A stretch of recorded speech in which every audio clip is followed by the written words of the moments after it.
تمام لوگ اسے محبت کی نگاہ سے دیکھیں، ہر ایک کے ہاں وہ پسندیدہ ہو، تو ایسے کون سے اعمال اور اوصاف ہیں کہ جن کا لحاظ رکھا جائے تو انسان سب سے زیادہ پسندیدہ انسان بن جاتا ہے؟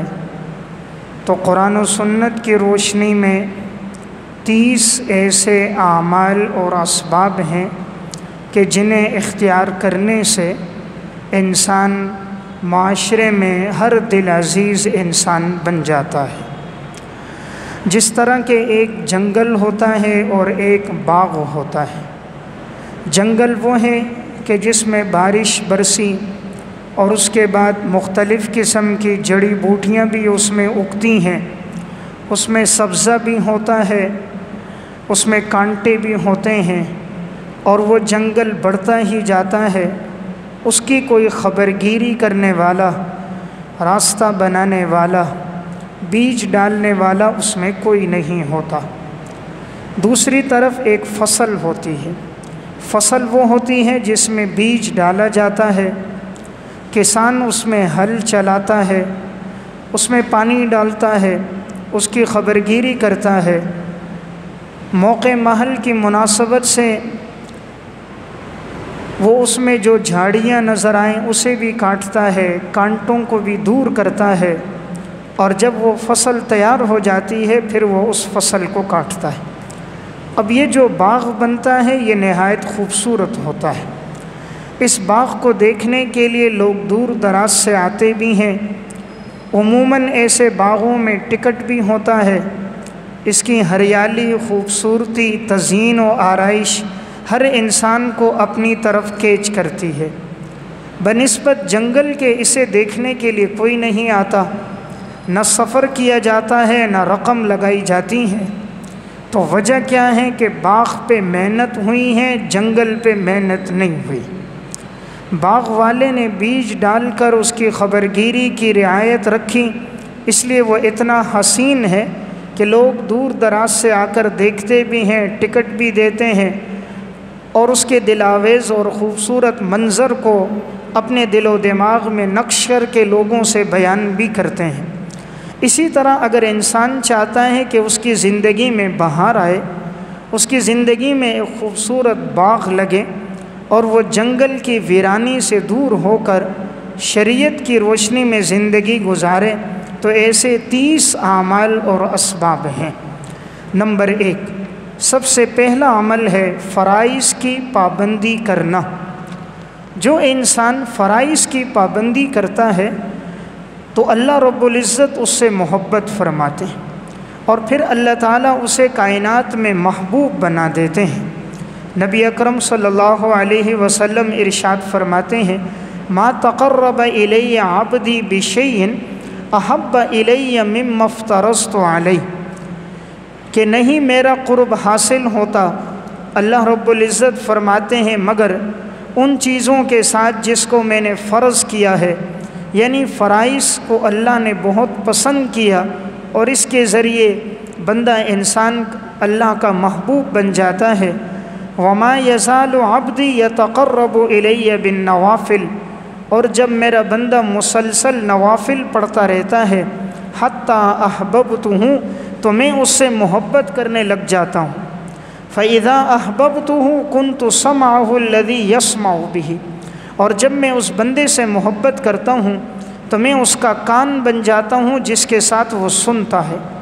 وَبَصَرَهُ الَّذِي يُبْصِرُ بِهِ، میں اس کے لیے آنکھیں بن جاتا ہوں جس سے وہ دیکھتا ہے۔ وَيَدَهُ الَّتِي يَبْطِشُ بِهَا، میں ہاتھ بن جاتا ہوں جس کے ساتھ وہ پکڑتا ہے۔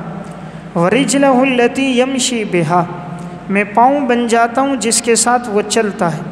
وَإِن سَأَلَنِي لَأُعْطِيَنَّهُ، اب اگر وہ مجھ سے مانگتا ہے تو میں ضرور بے ضرور اسے عطا کرتا ہوں۔ وَلَئِنِ اسْتَعَاذَنِي لَأُعِيذَنَّهُ، اور اگر وہ مجھ سے پناہ مانگتا ہے تو میں اسے پناہ دیتا ہوں۔ تو اس حدیث میں آپ صلی اللہ علیہ وسلم نے فرمایا کہ اللہ رب العزت فرماتے ہیں کہ بندہ سب سے زیادہ میرے قریب ہوتا ہے فرائض کے ذریعے۔ جب وہ فرض نمازوں کا اہتمام کرتا ہے تو میں اس بندے سے محبت کرتا ہوں، یہاں تک کہ جب وہ نوافل کا اہتمام کرتا ہے اللہ تعالیٰ فرماتے میں اس کے اتنا قریب ہو جاتا ہوں، میں اس کے لیے ہاتھ، اس کے لیے کان اور پاؤں بن جاتا ہوں۔ اس کا مطلب یہ ہے میں اس کا ہاتھ بنتا ہوں، یعنی پھر وہ ہاتھوں سے وہ کام کرتا ہے جس کا اللہ نے حکم دیا۔ میں اس کی آنکھیں بن جاتا ہوں، یعنی وہ آنکھ سے وہ دیکھتا ہے جس کا شریعت نے حکم دیا۔ میں اس کے لیے کان بن جاتا ہوں، وہ سنتا ہے جس کا اللہ رسول نے حکم دیا۔ میں اس کے لیے پاؤں بنتا ہوں، یعنی وہاں چل کر جاتا ہے جہاں دین نے حکم دیا۔ پھر انسان کی ساری زندگی جو گھومتی ہے وہ اللہ رسول کی محبت میں گھومتی ہے۔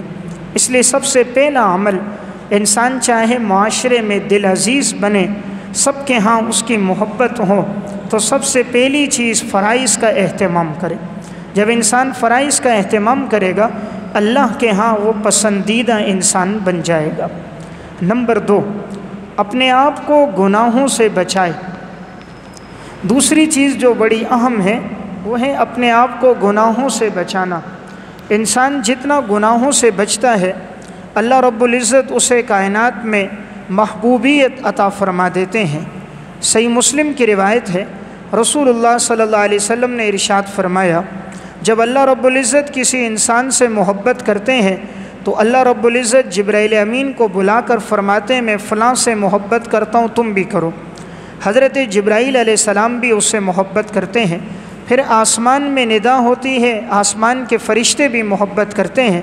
پھر زمین میں ندا ہوتی ہے، زمین کے لوگ بھی اس سے محبت کرتے ہیں، یہاں تک کہ آپ صلی اللہ علیہ وسلم نے فرمایا ثم یوضع له القبول فی الارض، پھر اللہ زمین میں اس کی قبولیت کو رکھ دیتا ہے، یعنی زمین میں اس کو اللہ ایسی قبولیت عطا فرما دیتا ہے کہ ہر انسان اس سے محبت کرنے لگتا ہے، ہر انسان کے دل میں اس کی محبوبیت آ جاتی ہے۔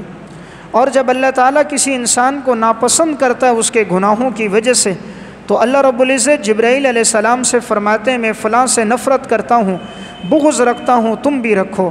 حضرت جبرائیل بھی رکھتے ہیں۔ پھر آسمان پہ بھی ندا ہوتی ہے، فرشتے بھی اس سے نفرت رکھتے ہیں، اور پھر زمین میں ندا ہوتی ہے، تمام لوگوں کے دلوں میں اس کے لیے بغض آ جاتا ہے اور کائنات میں کوئی اس سے محبت نہیں کرتا۔ تو پہلا عمل میں نے عرض کیا فرائض کا اہتمام، دوسرا عمل عرض کیا گناہوں سے اجتناب۔ گناہ سے انسان جتنا بچتا ہے اللہ اس کو معاشرے میں اتنی عزت دیتا ہے۔ تو تھوڑی سی لذت کے لیے انسان اللہ کی نافرمانی نہ کرے، لذت ختم ہو جائے گی اور یہ گناہ نامہ اعمال میں باقی رہے گا۔ اور تھوڑی سی مشقت کی خاطر انسان نیکی کو ترک نہ کرے، مشقت ختم ہو جائے گی اور یہ نیک عمل انسان کے نامہ اعمال میں باقی رہے گا۔ گناہ کی لذت اس طرح ہے جس طرح خارش کرنے والے کو لذت ملتی ہے۔ جس انسان کو کھجلی کی بیماری ہو، خارش کی بیماری ہو، جب وہ خارش کرتا ہے اسے بڑی لذت مل رہی ہوتی ہے، لیکن حقیقت میں وہ اپنا نقصان کر رہا ہوتا ہے۔ جب بعد میں دیکھتا ہے تو جلد خراب ہو جاتی ہے، عموماً جلد پھٹ جاتی ہے، خون اور پیپ رسنا شروع ہو جاتا ہے۔ ظاہر میں تو لذت مل رہی ہے، حقیقت میں نقصان ہو رہا ہے۔ گناہ میں وقتی طور پہ لذت ہوتی ہے، حقیقت میں انسان کا بہت بڑا نقصان ہوتا ہے۔ اس لیے گناہ کر کے کوئی سکون نہیں پا سکتا، بھلا اللہ اور رسول کی نافرمانی کر کے بھی کوئی اطمینان پا سکتا ہے۔ ایک فیکٹری میں انسان منیجر کو ناراض کر کے فیکٹری میں نہیں رہ سکتا، کارخانے کے اندر مالک کو ناراض کر کے وہاں نہیں رہ سکتا، زمین اور آسمان کے خالق کو ناراض کر کے بھی کوئی سکون پا سکتا ہے، زندگی کا اطمینان اور چین نہیں پا سکتا۔ اس لیے جب اللہ ناراض ہو جاتا ہے اللہ دلوں میں لوگوں کے نفرتیں ڈال دیتا ہے، پھر کائنات میں کوئی اس سے محبت نہیں کرتا۔ محبت ہمارے لباس سے نہیں ہوتی، ہماری وضاقتہ سے نہیں ہے، محبت جو اللہ نے رکھی ہے وہ اپنی اطاعت سے رکھی۔ اس لیے جتنا زندگی میں اطاعت ہوگی اتنا اللہ لوگوں کے دلوں میں انسان کی محبت ڈال دے گا۔ نمبر 3، انسان صاف ستھرا لباس اختیار کرے۔ شریعت نے حکم دیا ہے وَثِيَابَكَ فَطَهِّرْ۔ آپ صلی اللہ علیہ وسلم کو اللہ رب العزت ارشاد فرماتے ہیں یا ایھا المدثر قم فانذر وربک فکبر وثیابک فطہر۔ اللہ رب العزت فرما رہے ہیں کہ اے پیغمبر اٹھیے، لوگوں کو ڈرائیے اور آپ لباس پہنیے صاف ستھرا پاکیزہ۔ تو انسان کی جس چیز کا اثر معاشرے پہ رہتا ہے وہ عبادات کے بعد تیسری چیز اس کے لباس کا اثر ہوتا ہے۔ اللہ رب العزت کو یہ پسند ہے، اللہ کے محبوب کو بھی پسند ہے کہ انسان لباس صاف ستھرا اختیار کرے۔ حدیث میں آتا ہے رسول اللہ صلی اللہ علیہ وسلم نے فرمایا ان اللہ جمیل یحب الجمال، اللہ رب العزت جمیل ہے، خوبصورت ہے، اور اللہ خوبصورتی کو پسند کرتا ہے۔ آپ صلی اللہ علیہ وسلم نے ایک صحابی کو دیکھا جنہوں نے پراگندہ لباس پہنا ہوا تھا، بظاہر لگتے تھے کہ یہ بہت زیادہ پریشان حال ہیں، انہیں ضرورت ہے۔ آپ صلی اللہ علیہ وسلم ان سے مالی معاونت کرنا چاہ رہے تھے، کہا کیا آپ کو ضرورت ہے؟ انہوں نے کہا نہیں یا رسول اللہ، اللہ نے مجھے بہت نوازا ہے۔ آپ نے فرمایا اگر اللہ نے نوازا ہے تو اللہ کی نعمت کے آثار تمہارے بدن پر ظاہر ہونے چاہیے۔ جب اللہ نے دیا ہے تو اللہ کی نعمت کے آثار بدن پہ کیوں ظاہر نہیں ہو رہے؟ تو وَأَمَّا بِنِعْمَةِ رَبِّكَ فَحَدِّثْ، اللہ رب العزت کی جو نعمتیں ہیں انسان اسے بیان کرے، زبان سے بھی بیان کرے، افعال اور اقوال سے بھی، اور اپنی وضع قطع سے بھی اللہ کے انعامات کا اظہار کرنا چاہیے۔ اسی لیے دین نے حکم دیا یا بنی آدم قد انزلنا علیکم لباسا یواری سوآتکم وریشا، اے بنو آدم جب تم مسجد آؤ تو تم خوبصورت لباس پہن کر آؤ، زیب و زینت کر کے آؤ۔ یعنی اللہ کے گھر میں جب انسان آئے صاف ستھرا پاکیزہ لباس پہن کر آئے۔ لیکن بڑے افسوس کی بات، آج کسی شادی حال میں جانا ہو، کسی تقریب میں جانا ہو تو انسان مہنگے سے مہنگا لباس پہنتا ہے۔ خدا کے گھر میں آنا ہو تو جو لباس پہنا ہے جس میں دن بھر میں کام کر رہا ہے اسی میں اٹھا آتا ہے۔ ایک آدمی موٹر سائیکل مکینک ہے، جنریٹر مکینک ہے، گاڑیاں ٹھیک کرنے والا ہے، ہوٹل پہ کام کرنے والا ہے، مزدور ہے، پسینے سے شرابور ہوتا ہے اور آئل کی بدبو جسم سے آ رہی ہوتی ہے، اس حال میں مسجد آ جاتا ہے۔ حالانکہ یہ اس حال میں کسی معزز محفل میں نہیں جائے گا، تو کیا خدا کا گھر اس قدر کمتر ہے کہ رب العالمین کے دربار میں انسان اس کی رعایت نہ رکھے؟ اس لیے اللہ نے خاص طور پہ قرآن میں حکم دیا کہ اے بنو آدم جب تم مسجد آؤ تو تم اچھا لباس پہن کر آؤ۔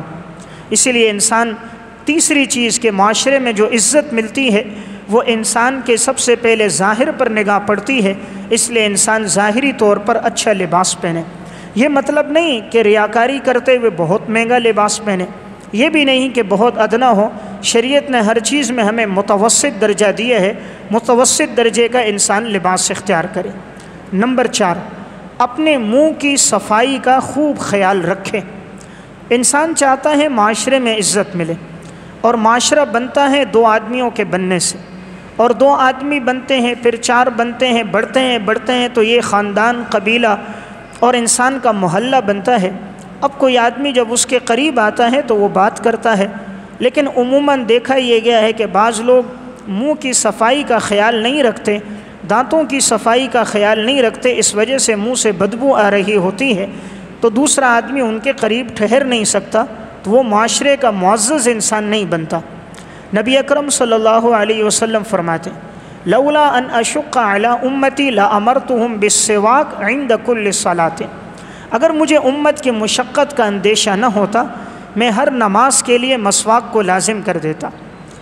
آپ صلی اللہ علیہ وسلم باوجود یہ ہے کہ آپ صلی اللہ علیہ وسلم صاف ستھرا اور پاکیزہ تھے، لیکن آپ وضو کرتے وقت مسواک فرماتے، گھر میں داخل ہوتے مسواک کرتے، گھر سے نکلتے مسواک کرتے، سو کر اٹھتے مسواک کرتے۔ یہ امت کو درس دینا تھا مسواک کا، منہ کی صفائی کا خاص خیال رکھا جائے۔ بعض ساتھی نسوار استعمال کرتے ہیں، بعض گٹکا اور پان، اور بعض چرس اور افیون، تو بعض کی زندگی اس میں گزرتی ہے منہ سے اس قدر تعفن اور بدبو کہ کوئی آدمی اس کے قریب نہیں رہ سکتا۔ شریعت کا مزاج نظافت کا ہے، اسی لیے دین نے حکم دیا جب تم مسجد آؤ تو تم کچا پیاز کھا کے، کچا لہسن کھا کر نہ آؤ، تاکہ تمہارے جو قریب فرشتے ہیں اور رہنے والے انسان ہیں انہیں تکلیف نہ ہو۔ پیاز کھانا حلال چیز ہے، لہسن حلال چیز ہے، لیکن اس حلال چیز سے کیوں روکا گیا؟ تاکہ یہ دوسرے کی اذیت کا ذریعہ نہ بنے۔ تو وہ نشاور چیزیں جو حلال بھی نہیں ہیں ان کا استعمال تو بطریق اولا منع ہے۔ اس سے سب سے زیادہ اذیت انسان کی اہلیہ کو ہوتی، جس کے ساتھ اس کی زندگی کا زیادہ وقت گزرتا ہے لیکن وہ کچھ کہہ نہیں پاتی، اسے برداشت کر رہی ہوتی ہیں، ان کی اولاد کو تکلیف ہوتی ہے، قریبی ساتھیوں کو ہوتی ہے لیکن کوئی کہہ نہیں پاتا۔ بعض ساتھیوں کے منہ میں گٹکا اور پان بہہ رہا ہوتا ہے، لباس پہ بھی ہوتا ہے، چہرے پر بھی ہوتا ہے، دانتوں پہ بھی لگا ہوا ہوتا ہے، اور وہ اس کو اپنے لیے فخر سمجھ رہے ہوتے ہیں۔ تو بہرحال اس سے اجتناب کیا جائے۔ چوتھی چیز، منہ کی صفائی کا خاص خیال رکھا جائے۔ آپ صلی اللہ علیہ وسلم دنیا سے جا رہے ہیں، آپ صلی اللہ علیہ وسلم کا سر اقدس ام المومنین حضرت عائشہ رضی اللہ تعالیٰ عنہ کی گود میں ہے۔ حضرت عائشہ کے بھائی عبد الرحمن آئے، ان کے ہاتھ میں مسواک تھی۔ اب آپ دنیا سے جا رہے ہیں، آپ بول نہیں سکتے تھے، آپ نے اشارہ کر دیا، اشارہ کیا مسواک کی طرف۔ ام المومنین سمجھ گئیں، مزاج نبوت کو سمجھنے والی تھیں، انہوں نے فوراً اپنے بھائی سے کہا یہ مسواک دو، انہوں نے دیں تو وہ مسواک سخت تھی، آپ بیماری کے ایام میں تھے، چبانے کی طاقت نہیں۔ ام المومنین نے اس مسواک کو اپنے دانتوں میں نرم کیا، آپ صلی اللہ علیہ وسلم کو دی تو حضور نے مسواک فرمائی۔ یعنی ہمارا پیغمبر دنیا سے جا رہا ہے تب بھی صفائی کا کتنا اہتمام ہے، حالانکہ بیماری کے ایام ہے، آخری وقت ہے، جسم میں اس قدر طاقت نہیں ہے، دانتوں میں اتنی طاقت نہیں مسواک کو چبایا جا سکے۔ اس سے ایک بات تو معلوم ہوئی ام المومنین کے حضور سے محبت، دوسری بات معلوم ہوئی کہ آپ صلی اللہ علیہ وسلم کے منہ میں سب سے آخری چیز جو گئی ہے وہ ام المومنین کا لعاب آپ کے جسم میں گیا۔ اس سے آپ کا تعلق اپنے گھر والوں کے ساتھ معلوم ہوتا ہے۔ اس لیے چوتھی چیز جس کا اہتمام کیا جائے وہ ہے منہ کی صفائی کا خاص خیال رکھا جائے۔ نمبر 5، انسان چاہے کہ وہ ہر دل عزیز شخصیت بنے، اسے چاہیے اپنی زندگی میں تحمل مزاجی لے کر آئے، برداشت۔ جس انسان میں تحمل مزاجی ہوتی ہے اس سے ہر ایک محبت کرتا ہے، اور جس میں تحمل نہیں ہوتا معاشرے میں اسے عزت نہیں ملتی۔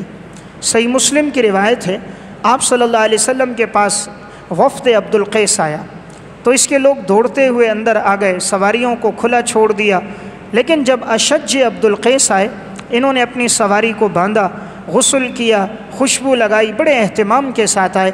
آپ صلی اللہ علیہ وسلم نے اس موقع پر ایک جملہ کہا، آپ نے فرمایا ان فیک لخصلتین یحبہم اللہ ورسولہ الحلم والاناۃ، تمہارے اندر 2 خصلتیں ہیں جو اللہ اور اس کے رسول کو پسند ہے، نمبر 1 بردباری، نمبر 2 سنجیدگی۔ اس لیے انسان یہ چاہے کہ معاشرے میں محبوب بنے، اپنی زندگی میں سنجیدگی لے کر آئے۔ یہ لہو لعب سے، لایانی باتوں سے، لایانی گفتگو سے، اس سے انسان کی شخصیت کا نکھار ختم ہو جاتا ہے۔ جو انسان جتنا سنجیدہ ہوتا ہے معاشرے میں اتنا معزز ہوتا ہے۔ جس کی زبان ہر وقت چل رہی ہوتی ہے، ہاتھ چلتے رہتے ہیں، معاشرے میں اس کی عزت باقی نہیں رہتی۔ جب کسی انسان کی عقل کامل ہوتی ہے اس کی زبان چھوٹی ہو جاتی ہے، پھر اس کی گفتگو کم ہوتی ہے۔ جس کی زبان زیادہ چلتی ہے اس کی عقل ناقص ہوتی ہے، اور جب انسان اونچے مرتبے کو پہنچ جاتا ہے پھر اس کی گفتگو بڑے ناپ تول کر ہوتی ہے، گنے چنے الفاظ میں اتنی بات بولتا ہے جس سے اظہار معافی ضمیر بھی ہو جائے اور ضرورت بھی پوری ہو جائے۔ نمبر 6، اگر کوئی چاہے معاشرے میں معزز انسان بنے، ہر ایک سے مسکرا کر ملے۔ مسکراہٹ کے ساتھ ملنا، اس سے آدمی دل عزیز انسان بنتا ہے۔ اس پہ انسان کی رقم بھی نہیں لگتی، پیسہ بھی خرچ نہیں ہوتا، مال بھی نہیں لگتا، وقت بھی نہیں لگتا، لیکن دوسرے کے دل میں اس کے لیے محبت پیدا ہو جاتی۔ اسی لیے حدیث میں آتا ہے مسکرا کر ملنا، خندہ پیشانی سے ملنا، یہ بھی ایک صدقہ ہے۔ تو جب انسان اس صدقے کو اپناتا ہے دوسرے کے دل میں محبت آتی ہے، اس وجہ سے کہ یہ میری آمد پر خوش ہوا ہے، میری ملاقات پر اسے دلی طور پر خوشی ہوئی ہے، میرے آنے پر یہ خوش ہے، تبھی اس کے خوشی کا اظہار اس کے چہرے پر ہو رہا ہے۔ حضرت جریر بن عبداللہ بجلی رضی اللہ تعالیٰ عنہ فرماتے ہیں، اسلام لانے کے بعد میں جب بھی آپ صلی اللہ علیہ وسلم سے ملا ہوں، حضور جب بھی ملتے تھے مجھے مسکرا کر ملتے تھے، باوجود یہ کہ ساری امت کا غم، ساری شریعت کا غم، تمام مسائل مصائب، تمام چیزیں، لیکن آپ کا معمول تھا جس سے ملاقات کرتے مسکراتے ملتے۔ اس لیے محبوب انسان چاہے بنے، مسکراہٹ کو اپنی زندگی میں لے کر آئے۔ چہرے پہ غم کے آثار چیں بجے بھی ہونا، اپنے چہرے پہ ناگواری لانا، اس سے انسان محبوب نہیں رہتا، دوسرے کے دلوں میں محبت نہیں رہتی۔ نمبر 7، سلام میں پہل کرنا۔ جو چاہے کہ وہ محبوب بنے، ہر ایک کے ساتھ ملاقات میں سلام میں پہل کرے۔ آپ صلی اللہ علیہ وسلم نے بھی یہی حکم دیا، افشوا السلام، کہ تم سلام کو رواج دو، سلام کو پھیلاؤ، سلام کرو چاہے تم پہچانتے ہو یا پہچانتے نہ ہو۔ اس لیے تواضع کی علامت یہ ہے کہ انسان سلام میں پہل کرے، اور البادئ بالسلام بریء من الکبر، سلام میں پہل کرنے والا انسان تکبر سے محفوظ رہتا ہے۔ اس لیے کوشش کرنی چاہیے سلام میں پہل ہو، اس سے دوسروں کے دلوں میں انسان کے لیے محبت پیدا ہوتی ہے۔ یہ انتظار کرنا کہ فلاں مجھے سلام کرے گا، یہ تکبر کی علامت ہے۔ تواضع اللہ اور اللہ کے رسول کو پسند ہے۔ نمبر 8، اپنے مزاج میں سنجیدگی لائی جائے۔ ایک چیز تھی تحمل مزاجی، وہ ہے برداشت، کہ کوئی سخت جملہ کہیں تو برداشت کرنا۔ سنجیدہ ہونے کا مطلب یہ ہے کہ انسان اتنی بات کرے جتنی ضرورت ہے، کوئی بات پوچھے تو اس کے مطابق جواب دے، ورنہ اپنے آپ کو خاموش رکھے۔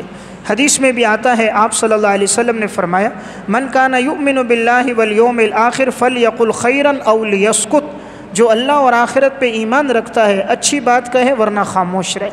تو من صمت نجا، خاموش رہنے میں ہی نجات ہے۔ آپ نے فرمایا اکثر لوگ جو جہنم میں جائیں گے وہ زبان کے غلط استعمال کی وجہ سے جائیں گے، اس لیے آپ نے حضرت معاذ بن جبل کے سامنے اپنی زبان کو پکڑ کے فرمایا کہ زبان کا صحیح استعمال کیا جائے۔ اس لیے 8ویں چیز، مزاج میں سنجیدگی لائی جائے، زبان کا استعمال درست ہو۔ نمبر 9، اپنے مقصد کے لیے خوب محنت کی جائے۔ انسان جس مقصد کے لیے زندگی گزار رہا ہے، جس کاروبار میں لگا ہے، جس فیلڈ سے منسلک ہے، اس میں خوب محنت کرے۔ جب انسان محنت کرتا ہے اس میں تو اللہ اس کو عزت دیتا ہے۔ ایک آدمی جس چیز میں لگا ہے اور محنت نہیں کر رہا، رزق حلال کے لیے لگا ہے لیکن نوکری اپنی دل جمی اور دلچسپی سے نہیں کرتا، آدھا گھنٹہ تاخیر سے آتا ہے، 20 منٹ پہلے چلا جاتا ہے، جو ذمہ داری لگائی جائے اسے حسن اسلوبی کے ساتھ ادا نہیں کرتا، ایک وقت آئے گا اسے نوکری سے فارغ کر دیا جائے گا۔ ایک آدمی کسی ہوٹل میں، دکان میں کام کر رہا ہے، وقت پورا نہیں دے رہا، کام میں دلچسپی نہیں لے رہا، اپنے مقصد میں لگن نہیں ہے، تو یہ کبھی ترقی نہیں کرے گا۔ جو معاشرے میں ترقی چاہے، دل عزیز بنے، جو اس کا مقصد ہے اس مقصد میں خوب لگن کے ساتھ آگے بڑھے۔ پڑھائی کر رہا ہے، محنت کے ساتھ پڑھے، کاروبار کر رہا ہے، محنت کے ساتھ لگن کے ساتھ لگے، ایک وقت آتا ہے اللہ تعالیٰ اسے معاشرے میں دل عزیز بنا دیتا ہے۔ نمبر 10، اپنے غصے پر قابو رکھا جائے۔ وہ انسان معزز ہوتا ہے جو غصے میں اپنے آپ کو قابو میں رکھتا ہے۔ اس لیے حدیث میں آتا ہے، آپ صلی اللہ علیہ وسلم نے ارشاد فرمایا کہ تم میں پہلوان آدمی وہ نہیں ہے جو دوسرے کو بچھاڑ دے۔ آپ نے فرمایا پہلوان آدمی وہ ہے جو غصے کے وقت اپنے آپ کو قابو میں رکھے۔ لیس الشدید بالسرعہ انما الشدید الذی یملک نفسہ عند الغضب، پہلوان وہ ہیں جو غصے کے وقت اپنے آپ کو قابو میں رکھے، یہ انسان پہلوان ہے۔ شیخ سعدی رحمۃ اللہ علیہ فرماتے ہیں، انہوں نے ایک آدمی کو دیکھا کہ وہ انسان بڑا پہلوان انسان تھا، لیکن وہ پہلوانی کے باوجود اس کا رنگ بالکل سرخ تھا، منہ سے جھاگ ٹپک رہی تھی۔ پوچھے بھئی یہ کون آدمی ہے؟ لوگوں نے کہا یہ بڑا پہلوان، بڑا طاقتور آدمی ہے۔ شیخ سعدی نے کہا ٹنو یہ منو وزن تو اٹھا لیتا ہے لیکن اتنی سی بات نہیں اٹھا سکتا، اتنا من وزن اٹھا لیتا ہے، پہلوان آدمی ہے، 100-150 کلو وزن اٹھا رہا ہے، مقابلہ کر رہا ہے۔ دوسرے نے ایک جملہ کہا یہ اٹھا نہ سکا، چہرے کا رنگ بدل گیا اور منہ سے گال ٹپکنے لگ گئی، چہرے کا رنگ سرخ ہو گیا، غصے سے لال ہو گیا، اتنی سی بات کو برداشت نہیں کر سکتا، یہ کیا پہلوان؟ یعنی پہلوان وہ جو غصے میں اپنے آپ کو قابو میں رکھے۔ اس لیے قرآن کریم میں جو مومنین کے اوصاف ہیں وہ ہیں والکاظمین الغیظ والعافین عن الناس، جو غصے کو پینے والے ہوں، لوگوں کو معاف کرنے والے۔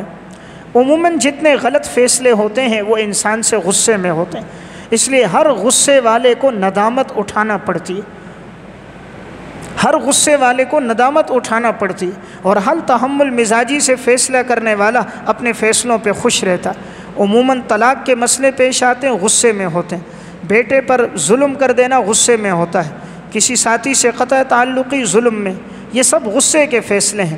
اس لیے انسان کوشش کرے اپنے آپ کو غصے میں قابو میں رکھے گا تو اس کی زندگی کے جتنے فیصلے ہوں گے وہ اچھے ہوں گے اور وہ ہر انسان کے دلوں میں اس کی محبت زیادہ بڑھ جائے گی۔ نمبر 11، ہر ایک کے متعلق اچھا گمان رکھا جائے۔ انسان کسی سے بدگمانی نہ رکھے۔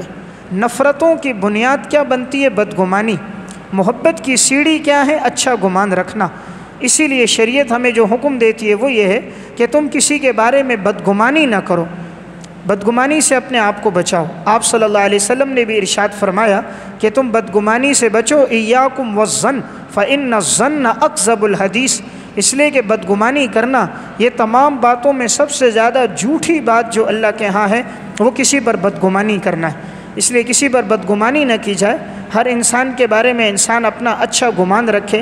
کسی کو کسی کے ساتھ چلتا دیکھے، ممکن ہے وہ اس کی ماں، ہمشیرہ، اس کی اہلیہ، اس کی بہن ہو، فوراً اس کے بارے میں کوئی غلط فیصلہ، غلط جملہ نہیں کہہ دینا چاہیے جس سے اپنی آخرت انسان تباہ کر دے۔ نمبر 12، دوسروں کے لیے وہی پسند کریں جو اپنے لیے پسند کرتے ہیں۔ جب انسان محبوب بننا چاہتا ہے اس کے لیے معیار ایک رکھے۔ ہم اپنے لیے معیار کچھ رکھتے ہیں، دوسروں کے لیے کچھ رکھتے ہیں۔ اپنے لیے چاہتے ہیں ہر اچھی چیز ہمیں ملے، اور دوسروں کے لیے ہر گھٹیا چیز کا سودا کر رہے ہوتے ہیں۔ اسی لیے آپ صلی اللہ علیہ وسلم نے فرمایا لا یؤمن احدکم حتی یحب لاخیہ ما یحب لنفسہ، تم میں سے کوئی انسان اس وقت تک مسلمان نہیں ہوگا جب تک وہ دوسرے کے لیے وہ چیز پسند نہ کرے جو وہ اپنے لیے پسند کرتا ہے۔ جب یہ معیار زندگی میں آتا ہے انسان سب سے زیادہ محبوب انسان بن جاتا ہے۔ ایک صحابی ہیں جریر بن عبداللہ بجلی رضی اللہ تعالیٰ عنہ، صحیح مسلم میں روایت ہے، فرماتے ہیں بایعت رسول اللہ صلی اللہ علیہ وسلم علی اقام الصلاۃ و ایتاء الزکاۃ والنصح لکل مسلم، میں نے آپ صلی اللہ علیہ وسلم کے ہاتھ پر بیعت کی تھی 3 چیزوں پر، نماز کو قائم کرنا، زکوٰۃ ادا کرنا، ہر مسلمان کے ساتھ خیر خواہی کرنا۔ اب فرماتے میں نے ان تینوں چیزوں کا ہمیشہ اہتمام کیا، نماز کا بھی بڑا اہتمام تھا، ان کی زندگی میں زکوٰۃ کا بھی بڑا اہتمام، اور ہر مسلمان سے بڑی خیر خواہی تھی۔ امام نووی نے شرح مسلم میں بھی اور تہذیب الاسماء واللغات اور دیگر کتب کے اندر بھی یہ واقعہ موجود ہے۔ حضرت جریر بن عبداللہ نے اپنے غلام کو بھیجا گھوڑا خریدنے کے لیے، وہ گیا، اس نے گھوڑا دیکھا، گھوڑے کے مالک کو چونکہ وہ گھوڑا کہیں میراث میں ملا تھا یا کسی نے ہدیے میں دیا تھا، اسے اصل قیمت کا پتہ نہیں تھا۔ پوچھا گھوڑا کتنے کا فروخت کرو گے؟ کہا 300 درہم میں۔ تو وہ گھوڑا لے کر آئے، جریر بن عبداللہ کو دکھایا، انہیں پسند آیا، انہوں نے گھوڑے پہ چکر لگایا تو سمجھ گئے کہ گھوڑے کی قیمت تو زیادہ ہے۔ شاہ سوار صحابی تھے، مجاہد صحابی تھے، کہا یہ گھوڑے کی قیمت کم بتا رہے، قیمت زیادہ ہے۔ جب وہ مالک آیا کہا اس کی قیمت زیادہ ہے، کہا حضرت 400 درہم دے دو، فرمایا نہیں زیادہ ہے، کہا 500 دے دو، کہا زیادہ ہے، کہا 600 دے دو۔ اس نے کہا شاید آپ مجھ سے مذاق کر رہے ہیں، میں 300 میں دے رہا تھا اور آپ کہتے ہو نہیں 600 سے بھی زیادہ ہے۔ آخر حضرت جریر بن عبداللہ نے 800 درہم میں وہ گھوڑا خریدا۔ خریدنے کے بعد یہ حدیث سنائی کہ میں نے آپ صلی اللہ علیہ وسلم سے سنا تھا، جب میں نے حضور کے ہاتھ پر بیعت کی ہر مسلمان کے ساتھ خیر خواہی کرو، اور خیر خواہی کا تقاضا یہ تمہیں اصل قیمت کا نہیں پتہ تو میں تمہیں گھوڑے کی اصل قیمت ادا کروں۔ تو یہ ہے دوسروں کے لیے وہ چیز پسند کرنا جو انسان اپنے لیے پسند کرتا ہے تو اللہ تعالیٰ اسے معاشرے میں عزت عطا فرما دیتا ہے۔ جو دوسروں کے لیے نقصان چاہتا ہے اسے نقصان ہوتا ہے، جو دوسروں کے لیے نفع چاہتا ہے اللہ اسے بھی نفع دیتا ہے۔ ابن خریف رحمۃ اللہ علیہ ایک تاجر گزرے، انہوں نے ایک شخص کو اپنے ساتھ کپڑے کے کاروبار میں رکھا تھا، احمد بن طبیب ان کا نام تھا۔ ایک دفعہ کپڑے کے اندر کوئی عیب تھا تو انہوں نے کپڑا فروخت کر دیا، لیکن وہ عیب بتانا بھول گئے۔ ابن خریف رحمۃ اللہ علیہ جب آئے تو ان سے پوچھا کہ بھئی وہ جو کپڑا تھا اس کا کیا ہوا؟ کہا حضرت کپڑا تو فروخت کر دیا۔ کیا تم نے عیب بتایا تھا؟ کہا جی عیب تو نہیں بتایا۔ کہا اس آدمی کو تلاش کرو، اسے عیب بتانا تھا، اس لیے کہ یہ تو ہم نے اس کو دھوکے میں رکھا ہے اور شریعت اس کو پسند نہیں کرتی، دھوکے کا مال حلال نہیں۔ اس نے کہا حضرت میں اس کو کہاں تلاش کروں گا، وہ تو بہت آگے نکل گیا۔ کہا تم مجھے علامات بتاؤ، میں خود تلاش کروں گا۔ انہوں نے اس کو علامت بتائی، اس قسم کا آدمی تھا، ایسا قافلہ تھا، ایسا لباس پہنا ہوا تھا، اتنے لوگ تھے، تمام نشانیاں اسے بتا دیں اور کہا اس جانب وہ قافلہ گیا۔ ابن خریف نے سواری لی، اس جانب چلتے گئے، راستے میں لوگوں سے بھی پوچھتے گئے، یہاں سے کوئی قافلہ گزرا؟ جہاں کوئی بتاتا ہاں یہاں سے گزرا، یہاں سے گزرا، آخر تلاش کرتے کرتے پہنچ گئے۔ جب وہاں پر پہنچے تو انہوں نے کہا ایک شخص نے جو کپڑے کا تھان خریدا ہے تو میں بتانے آیا ہوں اس میں عیب تھا، کس نے خریدا ہے؟ قافلے والوں میں جب بات پھیلی تو پتہ چلا فلاں آدمی نے خریدا۔ یہ اس کے پاس گئے کہ میرے ساتھی نے آپ کو کپڑے کا تھان بیچا تھا، اس میں عیب ہے۔ اس نے کہا آپ کا ساتھی کون؟ کہا فلاں آدمی۔ کہا کہاں پہ بیچا؟ کہا فلاں جگہ آپ نے اس سے خریدا تھا، تو میں آپ کو بتانے آیا ہوں اس میں عیب تھا، لیکن اس نے آپ کو عیب نہیں بتایا۔ تو اس نے کہا میں نے جو اس کو رقم دی تھی دراہم، وہ دراہم تمہارے پاس ہیں؟ اس نے کہا ہاں ہیں۔ جو دراہم تم نے اسے دیے تھے وہ میں ساتھ لے کر آیا ہوں۔ اس نے کہا وہ دراہم مجھے دو۔ اس نے دراہم دیے۔ وہ شخص غیر مسلم تھا، کپڑا خریدنے والا۔ اس نے وہ دراہم اس سے لیے اور پھینک دیے۔ پھر اپنے جیب میں ہاتھ ڈالا اور دراہم نکالے اور گن کر اس کو دے دیے۔ اس نے کہا یہ تم نے کیوں کہا پھینک دو؟ کہا میں نے اس لیے کہا کہ تم اتنے دور سے میری طرف سفر کر کے آئے اور مجھے یہ بتانے کے لیے کہ مجھے دھوکہ نہ ہو، میرے کپڑے میں عیب ہے۔ جب تم نے اتنا سفر کیا اور اس خاطر کیا کہ مجھے نقصان نہ ہو، میں بھی نہیں چاہتا تمہیں نقصان ہو، میں نے بھی تمہارے ساتھی کو جو دراہم دیے تھے وہ کھوٹے دراہم تھے، وہ کھوٹے دراہم تھے، اصلی دراہم نہیں تھے، کھوٹ تھی، ملاوٹ تھی۔ جب تم نے مجھے اندھیرے میں نہیں رکھا، میں بھی تمہیں اندھیرے میں نہیں رکھتا۔ تو دیکھیں اس نے اصلی دراہم اس کو دے دیے۔ اگر یہ وہاں سے سفر کر کے نہ آتا، وہ کھوٹے دراہم ہوتے، آگے کسی کو دیتا تو معاشرے میں بےزتی بھی ہوتی کہ نقلی نوٹ، جیلی دراہم بےزتی بھی ہوتی۔ لیکن جو آدمی دوسروں کا نقصان نہیں چاہتا، اللہ اس کا نقصان بھی نہیں کرتا، اور جو دوسروں کا نقصان چاہتا ہے اللہ اسے بھی نقصان دیتا ہے۔ یاد رکھیں دنیا میں پیمانہ جو ہے نا، جو آپ دوسروں کے لیے پیمانہ رکھیں گے وہی آپ کے لیے ہوگا۔ ایک شخص دیہات میں رہتا تھا اور وہ فصل جب کاش کرتا، گندم کی فصل تھی، اور وہ گندم لے کر آتا شہر میں، اور شہری جو دکاندار تھا اس سے چینی خریدتا تھا۔ جتنی گندم ہوتی وہ اس کو دے دیتا اور اس کے مقابلے میں اس سے چینی لے لیتا۔ کچھ دنوں کے بعد یہ جو شہری آدمی جو چینی دیتا تھا، اسے لگا کہ یہ چینی کم ہے، کہ میں جو گندم دیتا ہوں یہ چینی کم ہے۔ اس نے جب تولی تو اسے چینی کم لگ رہی تھی۔ اگلی دفعہ جب وہ دیہاتی آیا تو یہ شہری نے کہا کہ تم مجھے چینی کم لا کر دیتے ہو۔ اس دیہاتی نے آگے سے کہا بھائی بات یہ ہے، میرے گھر میں ایک ترازو ہے اور میرے پاس پتھر نہیں ہے تولنے والے، 2 کلو 5 کلو 10 کلو کے پتھر نہیں ہیں میرے پاس۔ جب میں تمہارے سے چینی لے کر جاتا ہوں اسے ترازو کے ایک پلڑے میں رکھتا ہوں اور دوسرے پلڑے میں گندم رکھتا ہوں کہ گندم اور چینی برابر ہو، تو جتنی چینی ہوتی ہے اتنی گندم ہوتی ہے، میں لا کر تمہیں دے دیتا ہوں۔ تو اب شہری کو پتہ چلا کہ اصل دھوکہ میں دے رہا تھا، میں اس کو چینی کم دیتا تھا، اس لیے مقابلے میں وہاں سے گندم بھی کم آتی تھی۔ اس لیے دوسرے کو دھوکہ دینے والا کبھی اپنا نفع نہیں کما سکتا، کہیں نہ کہیں سے اسے خسارہ ضرور ہوتا ہے۔ تو حقیقت میں دھوکہ دیہاتی نے نہیں دیا، وہ دیہاتی تو اپنے طور پہ ترازو میں ایک طرف چینی رکھ رہا ہے، دوسری طرف گندم رکھ رہا ہے۔ دھوکہ تو شہری نے دیا تھا، اس لیے الٹا اسی کو دھوکہ ہوا۔ اس لیے جو معاشرے میں معزز رہنا چاہتا ہے وہ دوسروں کے لیے اچھا سوچے۔ جب وہ اچھا سوچے گا اللہ تعالیٰ اسے عزت دے گا، اور علاقے میں اس کی شہرت پھیل جائے گی۔ اس دکان کا مال اصل ہے، اس میں نقل نہیں ہے، اس میں خیانت نہیں ہے، اس میں دھوکہ نہیں ہے، یہ کاروباری انسان امانت دار ہے، اللہ ہر آنے والے دن میں اس کو عزت دے دیتا ہے۔ اور دھوکہ کبھی نہ کبھی پکڑا جاتا ہے، اور کسی نہ کسی دفعہ دھوکے کی وجہ سے انسان نقصان اٹھاتا ہے۔ مکافات عمل میں ایک واقعہ ہے، ایک شخص کی 4 سے 5 بھینسیں تھیں، لیکن یہ شخص دودھ میں پانی نہیں ملاتا تھا، ملاوٹ نہیں کرتا تھا، خالص دودھ دیتا تھا۔ اس کے پاس لمبی لائنیں لگی ہوتی تھیں، لوگ دور دور سے آتے تھے، کافی دیر کے بعد ہر ایک کو دودھ ملتا۔ دوسرے کے پاس 30 سے 35 بھینسیں تھیں، لیکن اس کے پاس رش نہیں ہوتی تھی، لوگ نہیں آتے تھے، اور یہاں لائنیں لگی ہوتی تھیں۔ تو اب ایک دفعہ کیا ہوا، اس نے جو دھوکے کے ذریعے پیسہ کمایا تھا، اپنا باڑا بنایا، بھینسیں خریدی تھیں، باڑے کے اندر شارٹ سرکٹ ہوا، آگ لگی۔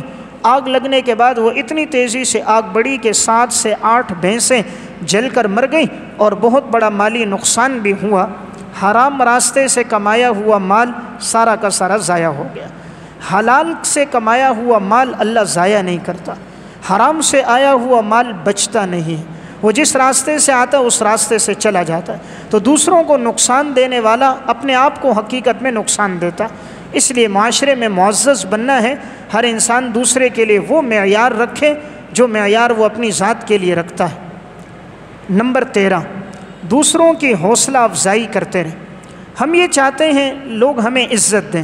لوگ تب عزت دیں گے جب آپ دوسروں کی خوبیوں پر ان کی حوصلہ افزائی کریں. اللہ تعالیٰ نے اگر کسی میں خوبی رکھی ہے، نماز کی، عبادت کی، سچ بولنے کی، طہارت کی، انسان اس کی تعریف کرے، اس خوبی پر اس کا ساتھ دے، اچھے الفاظ میں اس کا تذکرہ کرے، حوصلہ افزائی سے وہ مزید آگے بڑھے گا اور اس کے دل میں اس انسان کی محبت آئے گی. اور اگر یہ ہر وقت تنقید کرتا رہے گا تو دوسرے کے دل میں اس کی نفرت آئے گی. نمبر 14، دوسروں کی خوبیوں پر ان کی تعریف کریں. انسان سب سے زیادہ خوش اپنی تعریف پر ہوتا ہے. دیکھیں، جانور جو پھولتا ہے وہ کھانے سے، انسان جو پھولتا ہے وہ اپنی مدح اور تعریف سے. اللہ نے انسان کو کان 2 دیے، زبان 1 دی. یہ اشارہ تھا وہ بولے کم سنے زیادہ. اس لیے انسان جتنی مدح کی بات سنتے اسے خوشی ہوتی. اس لیے دوسروں کی اچھی بات پر ان کی تعریف کرنی چاہیے، اچھی خوبیوں کا اظہار کرنا چاہیے. آپ صلی اللہ علیہ وسلم کی بھی زندگی میں وصف تھا، آپ جس میں جو خوبی دیکھتے بتاتے. ابو بکر میں دیکھا صداقت، آپ نے صدیق کا لقب دیا.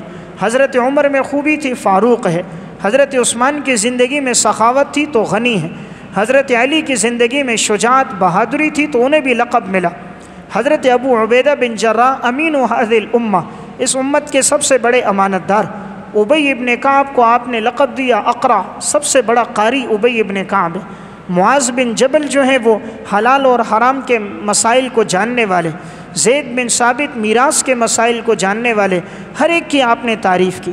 تو ہر انسان میں بعض خوبیاں ہوتی ہیں، انسان کو چاہیے ان خوبیوں کا لحاظ رکھ کے اس کی تعریف کرے، اور اگر اس میں کوئی خامی ہے تو تنہائی میں بتائے. مسلمان کی مثال آئینے کی ہے. آئینہ شور نہیں کرتا، دوسرے کو بتاتا نہیں ہے. ہر آئینہ ہر انسان کو اس کی خامی تنہائی میں بتاتا. تو ایک مسلمان دوسرے کو اس کی خامی تنہائی میں بتائے، اس کی تشہیر نہ کرے، ہاں اس کی تعریف مجلس میں کرے. ہم الٹا چلتے ہیں، کسی کی مذمت کرنی ہو تو مجلس میں کرتے ہیں، مدح و ثنا کرنی ہے تو تنہائی میں کرتے ہیں. اس لیے معاشرے کے اندر ہر ایک کے دل میں دوسرے کے لیے نفرت ہے. تو محبت چاہیے تو خوبیوں پہ تعریف ہو. نمبر 15، دوسروں کی مذمت نہ کریں. یہ بات بات پر مذمت کرنا، ہر ایک پر نکتہ چینی کرنا، یہ اللہ اور اللہ کے رسول کو پسند نہیں. بعض لوگوں کا مزاج ہوتا ہے کسی مجلس میں بیٹھیں گے تو دوسروں پہ مذمت شروع کر دیں گے، ان کی برائیاں بیان کریں گے. آپ میں فلاں برائی، فلاں برائی، فلاں برائی، فلاں برائی. حالانکہ ہر انسان میں سب خوبیاں نہیں ہوتی، بعض میں بعض خامیاں بھی ہوتی ہیں. تو مذمت کی وجہ سے دوسرا انسان اس سے محبت نہیں کرتا. اس لیے مذمت نہ کی جائے. دوسرے میں جو بات دیکھے تو انسان تعریف کرے تو دوسرے کے دل میں اس کی محبت آتی ہے. نمبر 16، دوسروں میں بڑائی کا احساس پیدا کریں. دوسروں میں بڑائی کا احساس پیدا کریں، اس کا مطلب یہ ہے ہر انسان میں جو خوبی ہے اس کا اظہار کریں. ایک استاد ہے، وہ شاگرد میں یہ کہتا ہے اللہ نے آپ کو بڑی خوبی دی ہے، آپ کی ذہانت اچھی ہے، آپ کا حافظہ اچھا ہے. اگرچہ وہ کمزور بھی ہو تو وہ پڑھنے لگ جاتا ہے کہ میرے استاد نے کہا، وہ محنت شروع کر دیتا ہے. والد جب بیٹے سے کہتا ہے بیٹا اللہ نے آپ میں بڑی خوبیاں رکھی ہیں، بڑی پڑھائی رکھی ہے، حافظہ دیا ہے، اللہ نے آپ کو نوازا ہے، وہ بچہ محنت کرنا شروع کر دیتا ہے. اور جب استاد اور والد سختی کرے بجائے خوبیوں کے وہ ان پہ مذمت شروع کر دیں تو بچے کی حوصلہ شکنی ہوتی ہے، وہ آگے نہیں بڑھتا. اس لیے کامیاب استاد وہ ہوتا ہے جو اپنے طالب علم کی تعریف کرتا ہے، اسے انعام دیتا ہے. تو بچہ انعام پر خوش ہو کر آگے بڑھنے کا اس میں جذبہ پیدا ہو جاتا ہے. اور وہ انسان اور والد ناکام رہتا ہے جو اپنے بیٹے کو ہر جگہ ذلیل و رسوا کرتا ہے، اپنے بیٹے کی بےزتی کرتا ہے. تو اس وجہ سے بیٹے کے دل میں والد کی محبت، شاگرد کے دل میں استاد کی قدر نہیں رہتی. اس لیے انسان قدردانی کرے. بڑا ہے والد کا درجہ دے، چھوٹا ہے اولاد کا درجہ دے، معاصر ہے دوست کا درجہ دے، تو اس کے دل میں محبت باقی رہے گی. نمبر 17، مجلس میں کسی کی بات نہ کاٹیں. ایک انسان بیٹھا ہے، 5-6 ساتھی ہیں، بات کر رہے ہیں. اب وہ بات کر رہا ہے، یہ اس کی بات کو کاٹ رہا ہے. وہ بات کر رہا ہے، یہ درمیان میں بات کر رہا ہے، اس کے دل میں اس کے لیے نفرت پیدا ہوتی ہے. انسان چاہے کہ محبوب بنے، دوسروں کی بات تسلی سے سنے. لیکن بڑے افسوس کی بات ہے، آج 4 آدمی کھڑے ہوں گے، 3 بول رہے ہوں گے. دوسرے کی بات سننا کسی کو گوارا نہیں. ادھر سے یہ بھی بولے گا، وہ بھی بولے گا، سنے گا کوئی نہیں، بولیں گے سب. حالانکہ کان 2 ہیں، زبان 1 ہے. سنو زیادہ، بولو کم. زیادہ بولنے والا زیادہ لغزشیں کرتا ہے، اور کم بولنے والے سے غلطیاں کم ہوتی ہیں. زیادہ سننے والے میں نکھار پیدا ہوتی ہے. جو زیادہ بڑوں کی بزرگوں کی مجلس میں بیٹھ کے سنتا ہے اس کی شخصیت بنتی ہے۔ اس لیے کسی مجلس میں جائیں تو آدمی دوسروں کی بات سنے، بزرگوں کے تجربات سنے، دادا دادی والد کے تجربات سنے، علماء کی مجلس میں بیٹھے ان سے سنے۔ بعض دنیا دار ساتھی علماء کے سامنے بیٹھ کر اپنی بات شروع کر دیں گے، نیک لوگوں کی صحبت میں بیٹھ کر اپنی کہانیاں شروع کریں گے، ان سے سیکھیں گے نہیں۔ اس لیے انسان جہاں جائے بولے کم، سیکھنے کا جذبہ ہو، اللہ اسے خوبیاں عطا فرماتے ہیں۔ جو دوسروں کی بات کاٹتا ہے دوسروں کے دل میں محبت نہیں رہتی۔ اس لیے بات سنیں تحمل کے ساتھ، جیسے ہم چاہتے ہیں کہ ہماری بات دوسرا سنے، دوسرا بھی چاہتا ہے کہ میری بات بھی لوگ سنیں۔ نمبر 18، سچائی اور امانت داری کا اہتمام کیا جائے۔ انسان یہ چاہے معاشرے میں معزز بنے، سچ بولے۔ سچ بولنے والے کے دوست زیادہ ہوتے ہیں۔ سچ بولنے والے سے ہر انسان محبت کرتا ہے، جھوٹے سے کوئی محبت نہیں کرتا۔ اور جھوٹ کے اپنی ایک سیاہی ہوتی ہے جو انسان کے چہرے پہ چھائی جاتی ہے، اور ایک جھوٹ بولنے کے لیے پھر اس کو کئی جھوٹ بولنا پڑتے ہیں، گناہ در گناہ کرتا ہے۔ سچا آدمی معاشرے کا معزز انسان بنتا ہے، ہر ایک کو معلوم ہوتا ہے یہ سچ بولنے والا۔ بعض ساتھی بولتے ہیں جی سچ ہم بولیں گے لوگوں کے دل ٹوٹیں گے، سچ بولیں گے لوگوں کے دل شکنی ہوگی۔ آپ صلی اللہ علیہ وسلم نے ساری زندگی سچ بولا، کسی کے دل شکنی نہیں ہوئی۔ سچ بولنے سے دل شکنی نہیں ہوتی، سچ بولنے سے دل بنتے ہیں، دل جڑتے ہیں۔ جھوٹ بولنے سے دل ٹوٹتے ہیں۔ آپ نے وقتی طور پہ جھوٹ بول کے اسے خوش کیا، لیکن جب بعد میں وہ بات اس کے سامنے آئے گی اس کے دل سے آپ کی محبت ختم ہو جائے گی۔ جھوٹ کبھی چھپتا نہیں ہے، کبھی نہ کبھی سامنے آ جاتا ہے۔ اس لیے جب بھی سامنے آئے گا دوسرے کے دل میں کدورت اور نفرت آئے گی۔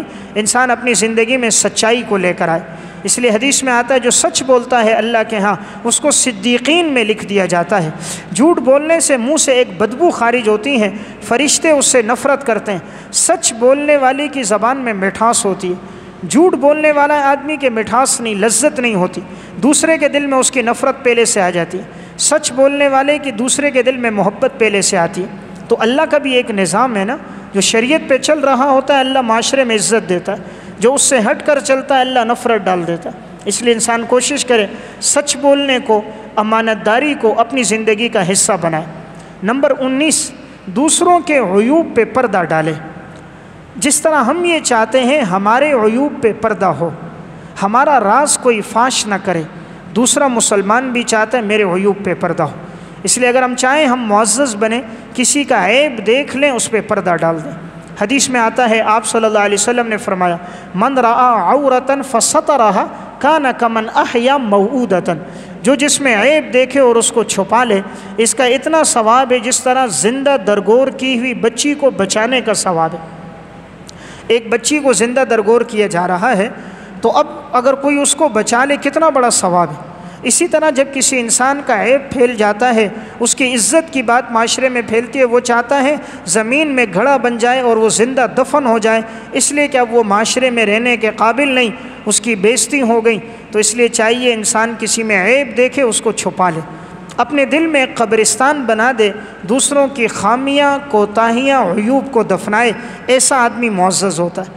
جس کے دل میں قبرستان نہیں ہوتا، ہر بات کو ہر ایک کے سامنے ظاہر کرتا ہے، اس کے لیے کسی کے ہاں محبت نہیں رہتی۔ اس لیے عیوب کو چھپایا جائے، ایسا انسان اللہ کے ہاں پسندیدہ ہے۔ ہر آدمی میں بعض خامیاں ہوتی ہیں، ان خامیوں کا اظہار نہیں کرنا چاہیے۔ جو دوسروں کی خامیاں تلاش کرتا ہے، ان کے عیوب کو ڈھونڈتا ہے، اللہ اس کو اس کی عزت کی جگہ میں ذلیل کر دیتا ہے۔ انسان کو جس جگہ عزت ملی ہوتی ہے اللہ اسی جگہ اس کو ذلیل کر دیتا ہے۔ اس لیے حدیث میں آتا ہے دوسروں کے عیوب تلاش نہ کرو، اللہ تمہیں ذلیل کر دے گا تمہارے گھر کے اندر۔ انسان گھر کے اندر ہوگا، بند کمرے میں ہوگا، ایسی بات سامنے آ جائے گی، ایسا واقعہ پیش آ جائے گا کہ معاشرے میں ذلیل ہو جائے گا۔ اس لیے جو جس طرح آدمی چاہتا ہے اس کے ساتھ ویسا ہوتا ہے۔ جو دوسروں کے عیوب پہ پردہ ڈالتے اس کے عیوب پہ بھی پردہ ڈال دیا جاتا ہے۔ اس کی مثال اس طرح ہے، ایک والد اپنے بیٹے کے ساتھ چلا، ایسی جگہ میں پہنچے جہاں پہاڑ تھے، بالکل ایک جنگل تھا، ویرانہ تھا۔ عموماً پہاڑوں میں، بند کمروں میں، خالی جگہوں میں آواز گونجتی ہے۔ اب یہ بچہ جب بول رہا تھا، اس بچے کو کھانسی آئی تو آواز گونجنے لگی۔ اس بچے نے جملہ کہا اللہ اکبر، تو جواب میں وہی اللہ اکبر کی آواز آئی۔ اس نے پوچھا تم کون ہو؟ جواب میں وہی آواز تم کون ہو؟ اس نے کہا میرے سامنے آؤ، جواب وہی آیا میرے سامنے آؤ۔ اب بچہ یہ سمجھ رہا ہے یہ کون کہہ رہا ہے، جو میں کہتا ہوں وہی آواز آتی ہے۔ اپنے والد سے کہا کہ ابا جی یہ کون ہے، جو میں کہتا ہوں وہ بھی کہتا ہے۔ والد نے آگے سے 3 جملے کہے۔ والد نے ایک جملہ کہا بیٹا دوسروں کی عزت کرو تمہاری عزت ہوگی، وہی جملہ واپس آیا دوسروں کی عزت کرو تمہاری عزت ہوگی۔ والد نے دوسرا جملہ کہا دوسروں کے عیوب پہ پردہ ڈالو تمہارے عیوب پہ اللہ پردہ ڈالے گا، وہی جملہ لوٹ کر آیا دوسروں کے عیوب پہ پردہ ڈالو اللہ تمہارے عیوب پہ پردہ ڈالے گا۔ والد نے تیسرا جملہ کہا بیٹا اللہ کے فرما بردار بنو معاشرے میں معزز بن جاؤ گے، وہی جملہ لوٹ کر آیا بیٹا اللہ کے فرما بردار بنو معاشرے میں معزز بن جاؤ گے۔ اس نے کہا ابا جی یہ کون ہے، جو بات آپ کہتے ہو میں کہتا ہوں وہ بھی وہی کہتا ہے۔ والد نے کہا بیٹا بات یہ ہے کہ یہ معاشرہ ہے، جیسا تم دوسروں کے لیے رویہ اختیار کرو گے ویسا تمہارے ساتھ ہوگا، جیسا معاملہ تمہارا دوسروں کے ساتھ ہوگا وہی معاملہ اللہ کا تمہارے ساتھ ہوگا۔ تم دوسروں کو عزت دو گے تمہاری عزت ہوگی، دوسروں کے عیوب پہ پردہ ڈالو گے تمہارے عیوب پہ پردہ ہوگا، دوسروں کے لیے اچھا سوچو گے لوگ تمہارے لیے اچھا سوچیں گے۔ اس لیے میں نے ایک بات عرض کی، جب انسان دوسروں کے پردوں پر عیوب ڈالتا ہے اللہ رب العزت اس پہ بھی پردہ ڈال دیتا ہے۔ نمبر 20، ہر آنے والے مہمان کی عزت کریں۔ انسان چاہتا ہے لوگ میری عزت کریں تو آپ آنے والے مہمان کی عزت کریں، اس کے دل میں آپ کا اکرام ہوگا، وہ لوٹ کر جائے گا، جس مجلس میں بیٹھے گا کہے گا فلاں سے ملا انہوں نے میرا اکرام کیا، احترام سے پیش آیا، خدا نہ کرے خندہ پیشانی سے نہیں ملے، مصافحہ نہ کیا، چیں بجبیں ہوئے، پوچھا نہیں، وہ 10 آدمیوں میں بیٹھے گا تو مذمت کرے گا اور لوگوں کے دلوں میں اس کی نفرت آئے گی۔ اس لیے انسان معزز بنے، ہر آنے والے مہمان کا اکرام کرے۔ حدیث میں بھی حکم ہے من کان یؤمن باللہ والیوم الآخر فلیکرم ضیفہ، جو اللہ اور آخرت پہ ایمان رکھے اسے چاہیے کہ مہمان کا اکرام کرے۔ نمبر 21، نام یاد رکھیں اور ہر آنے والے کو نام کے ساتھ اور اچھے لقب کے ساتھ پکاریں۔ دیکھیں انسان یہ چاہتا ہے لوگ میری عزت کریں، اور عزت کب ہوگی جب اس کو نام لے کر پکارو۔ دنیا میں ہر انسان کو اپنے نام سے بڑی محبت ہے، اس لیے بچہ بھی ہے نا کاپی پہ اپنا نام لکھتا ہے، بچی ہے کاپی پہ نام لکھے گی، بڑا ہے کہیں جاتا ہے شناختی کارڈ پہ نام ہے، اپنا تعارف کراتا ہے اپنے نام کے ذریعے، کوئی پوچھتا ہے جی میں فلاں ہوں۔ اس لیے انسان کو نام سے اپنی بڑی محبت ہے، تو کسی کو جب نام سے پکارا جائے یا اس کے لقب سے پکارا جائے، کوئی عالم ہے، مفتی صاحب، مولانا صاحب، قاری صاحب، ڈاکٹر صاحب، القابات سے دوسرے کے دل میں عزت آتی ہے۔ اور جب انسان اسے کسی چڑ کے ذریعے سے ایسے جملے کے ذریعے پکارے، کوئی ٹھگنا ہے تو ٹھگنا کہہ کر، لمبا کہہ کر، اس کے قد پر، اس کی بناوٹ پر، حسن و جمال پر اعتراض کر رہا ہے، تو حقیقت میں یہ اللہ پر اعتراض کر رہا ہے، اس لیے کہ اس نے اپنے آپ کا قد چھوٹا نہیں کیا، اپنا قد اس نے لمبا نہیں کیا، اپنے آپ کو اس نے بدصورت نہیں بنایا، وہ تو اللہ نے بنایا ہے، اس لیے اس پر اعتراض کرنا حقیقت میں اللہ پر اعتراض کرنا۔ اس لیے انسان کسی پر اعتراض نہ کرے، کسی کو برے ناموں سے، برے لقبوں سے نہ پکارے۔ قرآن کریم میں بھی وَلَا تَنَابَزُوا بِالْأَلْقَابِ، برے لقب سے کسی کو نہ پکارو۔ بئس الاسم الفسوق بعد الایمان، ایمان کے بعد سب سے بری بات کیا ہے؟ برے نام سے کسی کو پکارنا۔ اس لیے آپ صلی اللہ علیہ وسلم نے بھی انسان کو جو چیزیں بیان فرمائیں اس میں آپ نے ایک یہ بات بیان فرمائی کہ اللہ رب العزت نے حضرت آدم علیہ السلام کو پیدا کیا ایک مٹھی مٹی کے ساتھ، اور یہ مٹی اللہ تعالیٰ نے ساری زمین سے لی، اور اب چونکہ اس زمین کے اندر بعض سرخ بھی ہے، بعض سفید بھی ہے، بعض سیاہ بھی ہے، آپ نے فرمایا اسی طرح بعض انسان سرخ بھی ہیں، بعض سفید بھی ہیں، بعض درمیانے ہیں، بعض مٹی سخت ہوتی ہے، بعض نرم ہوتی ہے، اس لیے بعض کا مزاج نرم ہوتا ہے، بعض کا مزاج سخت ہوتا ہے، بعض طیب ہے، بعض خبیث ہے، یعنی بعض مسلمان ہے، بعض کافر ہیں۔ تو آپ صلی اللہ علیہ وسلم نے فرمایا ان اللہ تعالی خلق آدم من قبضۃ قبضها من جمیع الارض، اللہ تعالیٰ نے حضرت آدم کو پیدا کیا ایک مٹھی مٹی کے ساتھ جو اللہ نے ساری زمین سے لی، فجاء بنو آدم علی قدر الارض، بنو آدم پیدا ہوئے ہیں اسی کے مقدار کے مطابق، منہم الاحمر والابیض والاسود وبین ذلک، بعض سرخ ہیں، بعض سفید ہیں، بعض سیاہ ہیں، بعض اس کے درمیان ہیں، والسہل والحزن، بعض کا مزاج نرم، بعض کا مزاج سخت ہے، والخبیث والطیب، بعض میں اچھی صفات، بعض میں بری صفات ہیں۔ اس لیے میں نے ایک بات جو عرض کی وہ بڑی اہمیت کی حامل ہے کہ دوسروں کو اچھے نام سے پکارا جائے، اچھے لقب سے پکاریں، ان کو برے ناموں سے برے لقبوں سے پکارنے سے ان کے دل میں انسان کے لیے نفرت آ جاتی ہے۔ نمبر 22، بغیر بلائے کسی دعوت میں نہ جائیں۔ انسان چاہتا ہے وہ معزز بنے، لیکن جب وہ کسی مجلس میں، کسی دعوت میں، کسی شادی حال میں یا کسی ولیمے میں جاتا ہے، اسے دعوت نہیں دی گئی تو اس کی عزت گھٹ جاتی ہے۔ اللہ نہ کرے اگر وہ پوچھ لے آپ کو کس نے دعوت دی، آپ کس کے بلانے پر آ گئے، تو انسان پھر نگاہ اٹھانے کا قابل نہیں رہتا اور اس کے اندر وہ ذلیل ہو جاتا ہے۔ اس لیے بہتر ہے جہاں عزت دی جائے وہاں انسان جائے، جہاں دعوت نہ ہو تو وہاں نہیں جانا چاہیے۔ اس سے انسان کی عزت میں کمی آتی ہے۔ اگر وہ سامنے نہ بھی بولے، 3 آدمیوں کے سامنے بعد میں بولے گا فلاں کو میں نے بلایا نہیں وہ آ گئے، میں نے دعوت 1 آدمی کو دی وہ 4 آدمی آ گئے، میں نے دعوت 2 کو دی وہ 10 آ گئے، بات چھپتی نہیں ہے۔ اس لیے بہتر ہے جتنوں کو دعوت ملے اتنے ہی آئیں، اور اگر دعوت نہ دی گئی ہو تو انسان نہ جائے، اپنی عزت کو خود خاک میں نہ ملائے۔ نمبر 23، کسی کا مذاق نہ اڑائے۔ قرآن کریم میں بھی اللہ رب العزت فرماتے ہیں یا ایھا الذین آمنوا لا یسخر قوم من قوم عسى ان یکونوا خیرا منہم۔ اللہ تعالیٰ فرماتے ہیں کہ کوئی قوم والے دوسرے قوم والوں کا مذاق نہ اڑائیں، ہو سکتا ہے وہ ان سے بہتر ہوں۔ اسی طرح کوئی عورتیں دوسروں کا مذاق نہ اڑائیں، ہو سکتا ہے وہ بہتر ہوں۔ اس لیے انسان جب دوسرے کا مذاق اڑاتا ہے اس کے دل میں نفرت آ جاتی ہے۔ اگر ہم چاہیں ہماری محبت ہو، ہم اسے محبت سے پکاریں، اس کی عزت کریں۔ آج ہم نے مذاق اڑا دیا، اس کے دل میں نفرت بھی آئے گی، عین ممکن ہے کل اللہ اس کے ساتھ بھی وہی کرے۔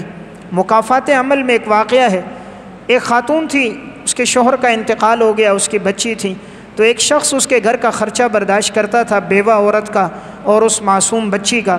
اب جب بچی ذرا بڑی ہو گئی تو وہ ذرا لنگڑی تھی، لنگڑا لنگڑا کے چلتی تھی۔ ایک دن وہ ان کے گھر میں آ گئی تو اس شخص نے جو دیکھا تو بچی کا مذاق اڑاتے ہوئے کہنے لگا او لنگڑی ادھر آ جا، او لنگڑی ادھر آ۔ بار بار اسے یہ جملہ کہتا رہا۔ اس کی گھر والی حاملہ تھی، چند مہینوں بعد جب اس کی اپنی بچی پیدا ہوئی تو وہ اسی طرح لنگڑی تھی، وہ اسی طرح لنگڑا کے چلتی تھی جس طرح وہ بچی چل رہی تھی۔ اس لیے کسی کا مذاق نہیں اڑانا چاہیے، اللہ کی خلقت ہے، اللہ نے جس کو جس طرح پیدا کیا ہے۔ لقد خلقنا الانسان فی احسن تقویم، اللہ نے بہترین سانچے میں پیدا کیا ہے۔ کسی کو انسان حقیر نہ سمجھے، ہر انسان کسی نہ کسی کا معزز ہوتا ہے۔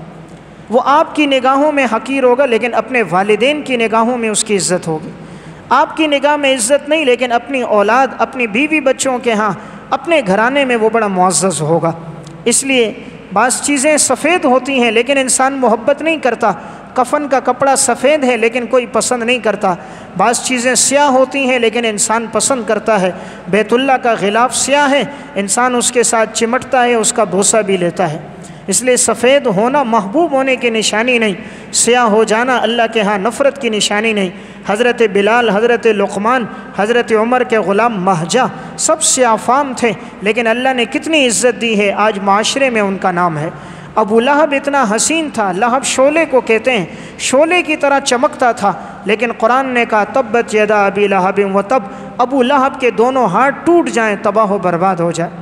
اور بلال حبشی کو وہ مقام کہ اس کے قدموں کی آہٹ جنت میں آپ صلی اللہ علیہ وسلم نے سنی۔ نمبر 24، قومیت، تعصب اور لسانیت سے بچیں۔ آدمی یہ چاہے کہ میں معاشرے میں معزز بنوں، اسے چاہیے قومیت پہ نہ جائے۔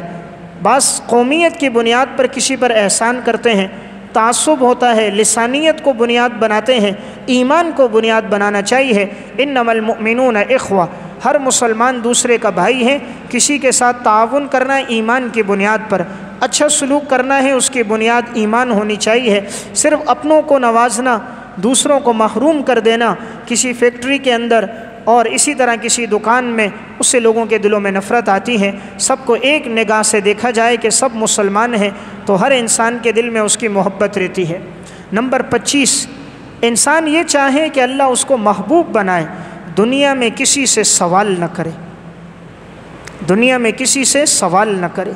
حضرت ابو بکر صدیق رضی اللہ تعالیٰ عنہ کو آپ صلی اللہ علیہ وسلم نے فرمایا تھا لا تسأل الناس شیئا، دنیا میں کسی سے کچھ مانگنا نہیں۔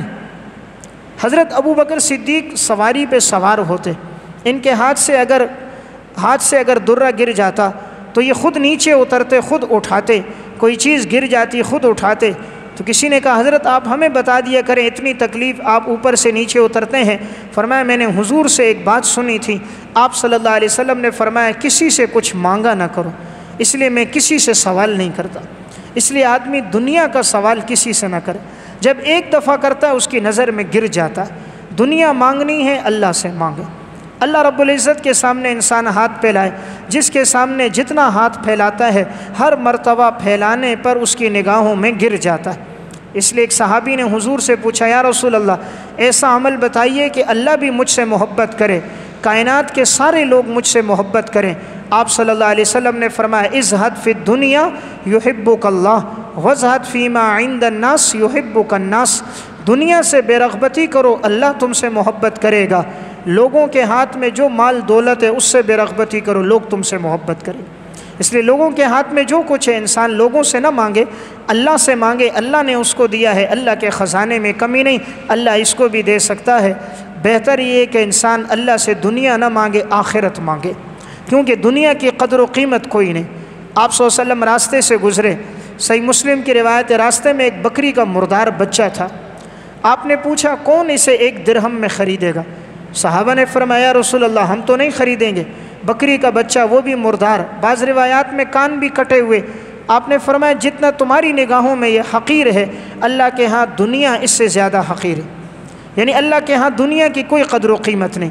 اس لیے انسان کسی سے مانگے نہیں، ہاتھ نہ پھیلائے، تو معاشرے میں وہ معزز انسان ہوتا ہے۔ دینے والا دے تو دیتا ہے لیکن کئی کے سامنے کہتا ہے میں نے فلاں کو دیا، فلاں کو دیا۔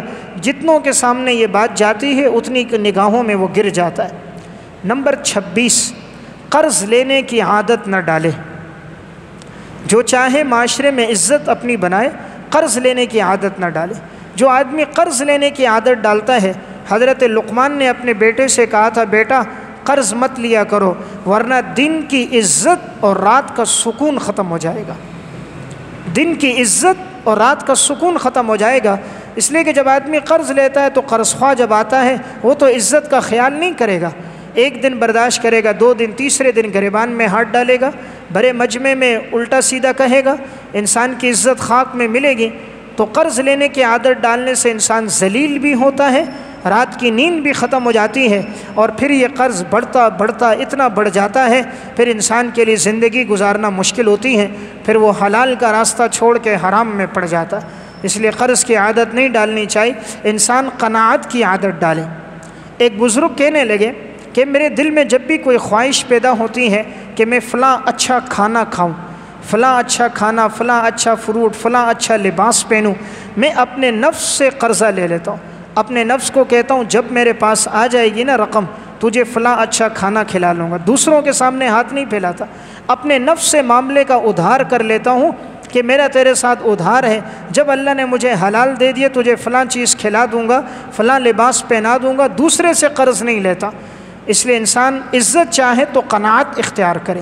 قناعت کرنے والا کبھی بھی معاشرے میں ذلیل نہیں ہوتا، اور خواہشات کو پورا کرنے والا کبھی عزت نہیں پاتا، کیونکہ خواہشات کبھی بھی پوری نہیں ہوتی۔ بادشاہ کی خواہشات بھی پوری نہیں ہوتی، اور ضرورتیں اللہ فقیر کی بھی پوری کر دیتا ہے۔ اس لیے انسان کوشش کرے قرض کی عادت نہ ڈالے۔ نمبر 27، عفو و درگزر کو اپنی زندگی میں لائے۔ جو انسان لوگوں کو معاف کرتا ہے اللہ معاشرے میں معزز بناتا ہے۔ صحیح مسلم کی روایت ہے، آپ صلی اللہ علیہ وسلم نے فرمایا وَمَا زَادَ اللَّهُ عَبْدًا بِعَفْوٍ إِلَّا عِزًّا۔ انسان جتنا لوگوں کو معاف کرتا ہے اللہ اس کو اتنا عزت دیتا ہے۔ معاف کرنے سے عزت بڑھتی ہے، لیکن ہمارا معیار بدل گیا۔ ہم سمجھتے ہیں ہم نے کسی کو معاف کیا، کسی کے پاس صلح کے لیے گئے تو ہماری عزت گھٹ جائے گی۔ نہیں، اللہ کے ہاں عزت بڑھ جائے گی، اللہ لوگوں کے دلوں میں عزت بڑھا دے گا۔